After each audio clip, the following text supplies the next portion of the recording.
Safety rule number 2. See how I'm saying 2? This is the letter L. You do not load until you're given the load command.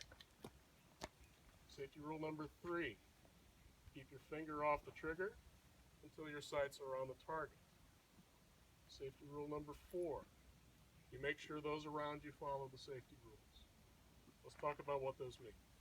Safety rule number 1. Always keep the muzzle in a safe direction. Everybody here knows what the muzzle is, right? Pointing into the rifle. It's where the bullets come out. Always in a safe direction. This is the most important rule because if everything else goes wrong and a rifle discharges it that's out of control, that round will go in a safe direction. It's going to scare the heck out of us, but nobody's going to wind up with an extra hole. So this is safety rule number 1. You pretend there's a laser beam of death coming out of that muzzle at all times. You know where it is. When you're holding it, when you're not holding it. So what's a safe direction? Safe direction is downrange, pointing at the berm down there, or up, because nobody's going to be above us today. That's not always true. If you're at home, you got to think about what a safe direction could be in your environment. If you're at home and you like to clean your rifle in the basement, and there could be people above you, up might not be a good choice. In that situation, down would be a better choice. But out here, up or downrange. That's true when you're holding it, when you're leaving it there, when you're shooting it, when it's in the case. When you come get your rifles out of the car, keep them out in the case with the muzzles up. Everybody clear on safety rule number 1? Yes. Feel free to ask questions at any time. I mean, we're here for you guys, and the class will go to your speed. So If feel bullets free come to up, don't they must come down? I mean, I just. Yes. Is that really? So is that safety still if we have it up? There is still a tiny risk if you accidentally shoot up. Okay. But if you shoot down, bullets also ricochet, Bounce up, right? and they also shatter. Okay. So I would rather it goes So that's up. the safety. That's the most safety is Yep. that way. Okay. Downrange is best, but when you're carrying it, not the case. If I'm standing here with a lot of people around me, I can't point it downrange because I'll be pointing at you. Yeah. So until I get to the line, I have the muzzle up. Got it. Okay. All right, good question. See? Everybody has good questions. Safety rule number 2, you do not load until given the load command. We run what's called a cold line here. We're going to have somebody called the line boss who is orchestrating what we're doing. When you go to the line with your rifle will be empty. No rounds in the rifle, no magazines.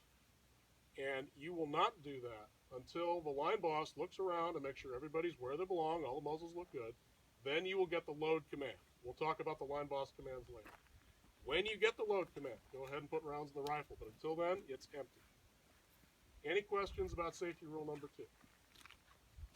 All right, safety rule number 3, keep your finger off the trigger until your sights are on the target.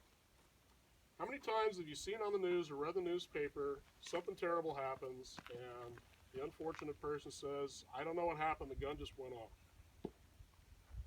No, it didn't. Guns don't go off. Somebody had their finger where they shouldn't have had their finger.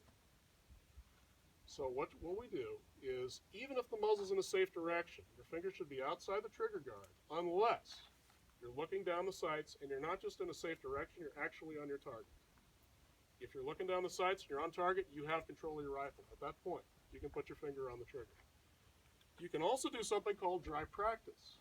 Before the load command, when there's no rounds in your rifle, if you want, click, click, get a feel for the trigger. That's fine. I encourage that. That's one way to learn. But if you're going to do dry practice, you're looking down the sights and you're on the target. If your head comes off the sights, you take a rest, whatever, your finger comes back outside the trigger guard. So you're looking down the sights. Any questions on safety rule number 3? All right, safety rule number 4.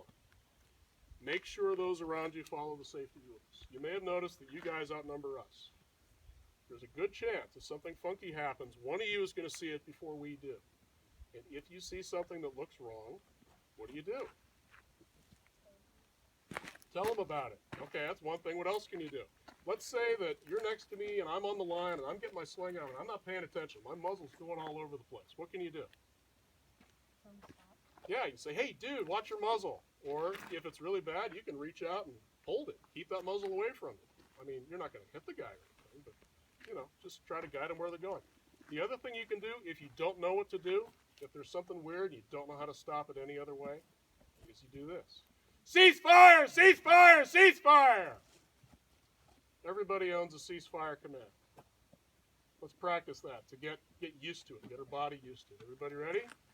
Cease fire! Cease fire! Cease fire!